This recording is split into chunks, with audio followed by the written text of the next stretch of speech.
नमस्कार. ठाण्याच्या राजकीय, सामाजिक आणि सांस्कृतिक घडामोडींचं वर्तमान चित्र दाखवणाऱ्या ठाणे वर्तमानमध्ये मी नितीन बोरसे आपलं पुन्हा एकदा हार्दिक स्वागत करतो. सादर करीत आहोत आजच्या ठळक बातम्या.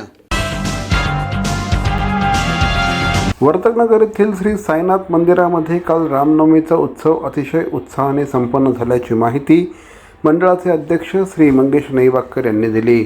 दरवर्षीप्रमाणे यंदा देखील रामनवमी उत्सव अतिशय उत्साहाने साजरा झाला. या निमित्ताने सकाळी 5:15 ते 9 वाजेपर्यंत काकड आरती, मंगल स्नान, पूजा आणि संस्थान अभिषेकाचं काम आयोजित करण्यात आलं होतं.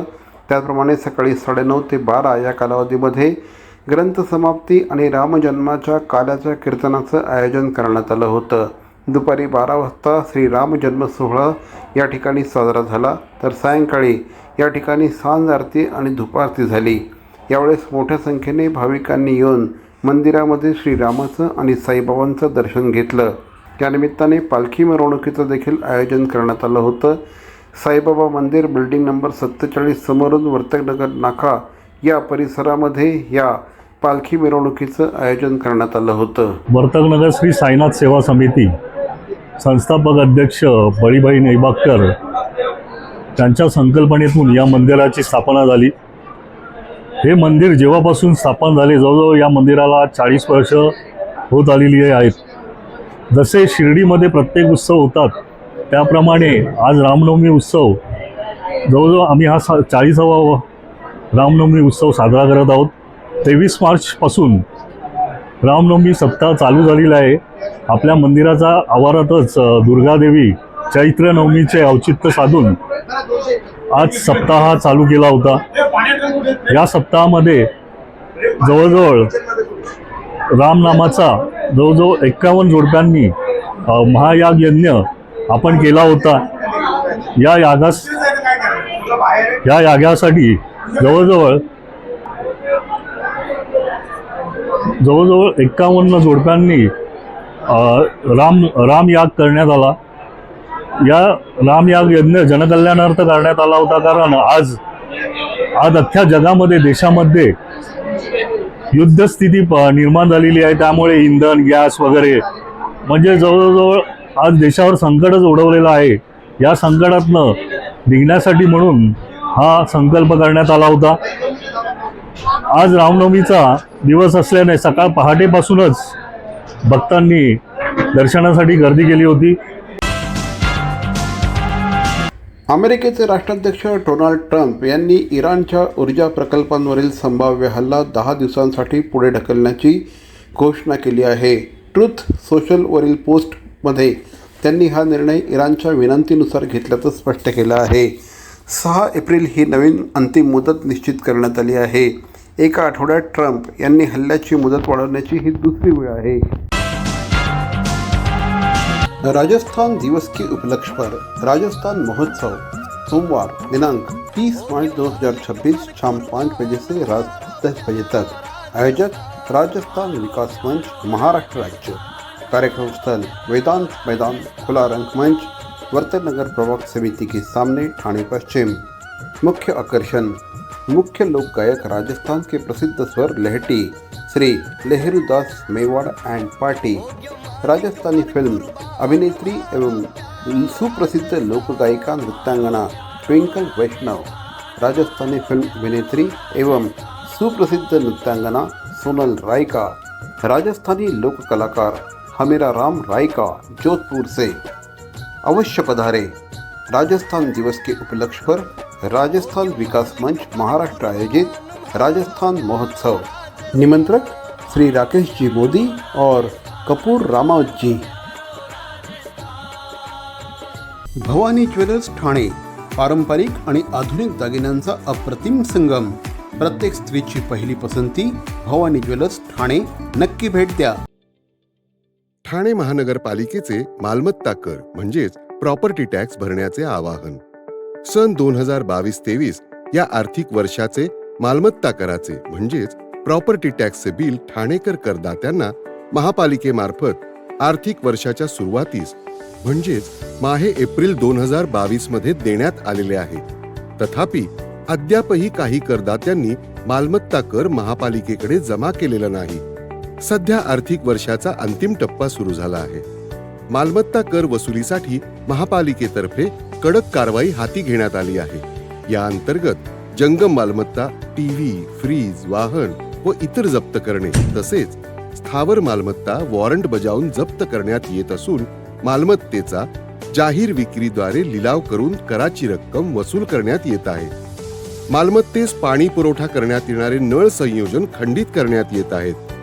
त्याचप्रमाणे थकीत मालमत्ता करावर 2% व्याज आकारले जात असल्याने भरावयाची रक्कम वाढत आहे. आपला मालमत्ता कर propertytax.thanecity.gov.in या लिंकद्वारे तसंच गुगल पे, फोन पे, पेटीएम याद्वारे ऑनलाईन पद्धतीने करण्याची सुविधा उपलब्ध करून दिली आहे. शनिवार, रविवार व सार्वजनिक सुट्टीच्या दिवशी नागरिकांना मालमत्ता कर भरणे सोयीचे व्हावे याकरता महापालिकेचे मालमत्ता कर संलग्न कार्यालय या दिवशी कार्यान्वित ठेवण्यात आलेले आहे. तरी मालमत्ता कर वसुलीची अप्रिय कारवाई टाळण्याच्या दृष्टिकोनातून मालमत्ता कर भरून महापालिकेस सहकार्य करावे. धन्यवाद.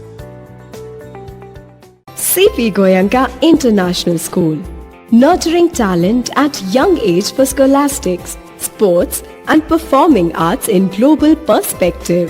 Proud to have world toppers and country toppers in 10th standard Cambridge examinations. Ranked the best emerging school by the Times of India for personality over percentage.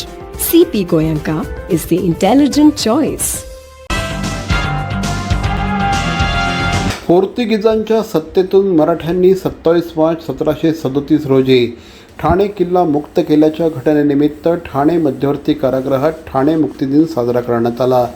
Sahyadri प्रतिष्ठानच्या वतीने आयोजित या कार्यक्रमाला आमदार श्री संजय केळकर यांनी ठाण्याच्या ऐतिहासिक वारसा तरुणांनी जपावा असं आवाहन केलं. ठाणे कारागृह हे स्वातंत्र्य सैनिकांच्या इतिहासाशी जोडलेलं महत्त्वाचं ठिकाण असून येथे स्वातंत्र्य सैनिक आणि शहीदांचं स्मारक उभारण्याचं काम सुरू असल्याची माहिती त्यांनी दिली. म्युरल्सच्या माध्यमातून ठाण्याचा इतिहास जतन करण्याचं काम सुरू आहे. दरम्यान ठाणे कारागृह हलवण्याच्या हालचालींना ठाणेकरांचा विरोध असल्याचं देखील त्यांनी स्पष्ट केलं. कारागृह परिसरातील विकास कामं सुरू असताना स्थलांतराचा निर्णय झाल्यास त्याला विरोध केला जाईल असं देखील श्री केळकर यांनी स्पष्ट केलं.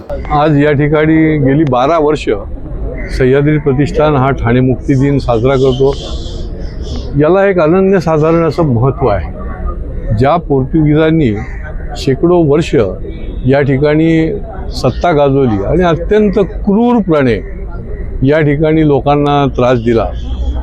प्रत्येक ठाण्यातल्या घरातल्या एका व्यक्तीला या ठिकाणी डांबून ठेवलं. तो किल्ला जो आहे तो मुक्त केला पाहिजे आणि तो हा दिवस आहे 27 मार्च 1737 आणि त्याच्यामुळे हा एक फार मोठा इतिहास या ठिकाणी घडलेला आहे.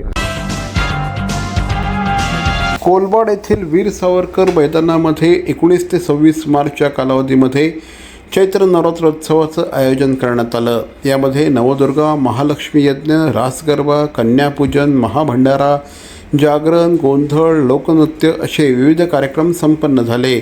अनेक मान्यवरांनी या उत्सवाला भेट दिली. उत्सव काळात मोफत आरोग्य शिबिर, रक्तदान शिबिराचं देखील आयोजन करण्यात आलं. स्थानिक नागरिक आणि भाविकांनी प्रचंड मोठ्या संख्येने या कार्यक्रमाला उपस्थित राहून या संपूर्ण उत्सवाला प्रतिसाद दिल्याची माहिती या मंडळाचे आयोजक श्री सचिन मारुती भोसले यांनी दिली. एकंदरीत कार्यक्रमामध्ये जर बघायला गेलं तर आज आपल्याकडे कन्यापूजन आहे. आज बुधवार आहे आणि सप्तमी आणि अष्टमी असा दोघांचा योग आहे. तर अष्टमीला कन्यापूजन केलं जातं. अष्टमीचा आपल्याकडे आत्ता होम झाला आहे आणि होमच्या नंतर आपण कन्यापूजन केलं. ते कन्यापूजन करताना तिथे पहिले कन्यामातांचं आपण जे काय आहे ते पूजन केलं. त्यांना नंतर जेवण दिलं. त्या जेवणामध्ये त्यांना चण्याची भाजी, बटाट्याची भाजी, पुरी, बुंदी, काय आपलं शिरा आणि खीर हे सगळे पदार्थ दिले. त्यानंतर जे जे भाविकांना आपल्या स्व इच्छेने काय वाटायचं असतं त्यांनी ते इथे वाटप केलेलं आहे. तुम्ही बघत असाल आज कमीत कमी 250-300 कन्यांची इथे गर्दी आहे आणि आपापल्या यथाशक्ती जसं जमतं तसं लोक त्यांना ते वाटतायत. मध्य पूर्वेतील वाढत्या तणावाच्या पार्श्वभूमीवर देशात लॉकडाऊन लागू होणार आणि जीवनावश्यक वस्तूंचा तुटवडा निर्माण होणार अशा अफवा पसरत असताना केंद्र सरकारने याबाबत स्पष्ट भूमिका मांडत या सर्व चर्चा निराधार असल्याचं सांगितलं आहे. केंद्रीय मंत्री हरदीप सिंग पुरी यांनी सोशल मीडियावर पोस्ट करत सरकारकडे लॉकडाऊनचा कोणताही प्रस्ताव नसल्याचं सांगितलं आहे. जागतिक परिस्थिती तणावपूर्ण असली तरी भारत सरकार ऊर्जा पुरवठा साखळी आणि जीवनावश्यक वस्तूंच्या उपलब्धतेवर सातत्याने लक्ष ठेवून असल्याचं सांगितलं. नागरिकांमध्ये अफवा पसरवून भीती निर्माण करू नये असं आवाहन देखील त्यांनी केलं आहे.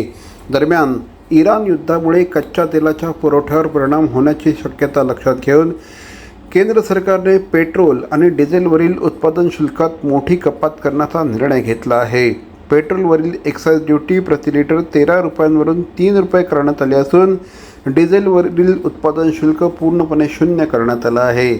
या निर्णयामुळे जागतिक बाजारात कच्च्या तेलाचे दर वाढले तरी भारतीय ग्राहकांवर भार राहणार नाही असं केंद्र सरकारच्या वतीने सांगण्यात आलं आहे.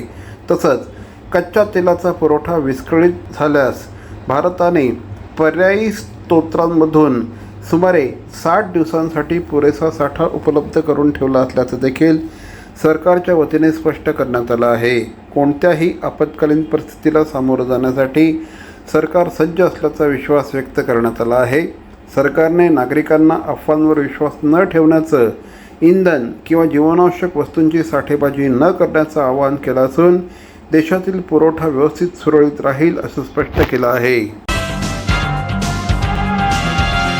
तर मंडळी, या होत्या आजच्या ठळक बातम्या. ठाणे वर्तमानमधून आम्ही ठाण्याच्या राजकीय, सामाजिक आणि सांस्कृतिक घडामोडींचं वर्तमान चित्र दाखवायचा प्रयत्न करतोय. अर्थातच आपल्या सहकार्याची गरज आहे, तेव्हा आपल्या सूचना आणि समस्या आम्हाला जरूर कळवा. आमचा पत्ता ठाणे वर्तमान, Dadoji Konde stadium, shop number 16, Khardan road, Thane पश्चिम. दूरध्वनी क्रमांक 9820939420. तर मग पुन्हा भेटू उद्या याच वेळी याच ठिकाणी ठाणे वर्तमानमध्ये. तोपर्यंत धन्यवाद. जय हिंद, जय महाराष्ट्र.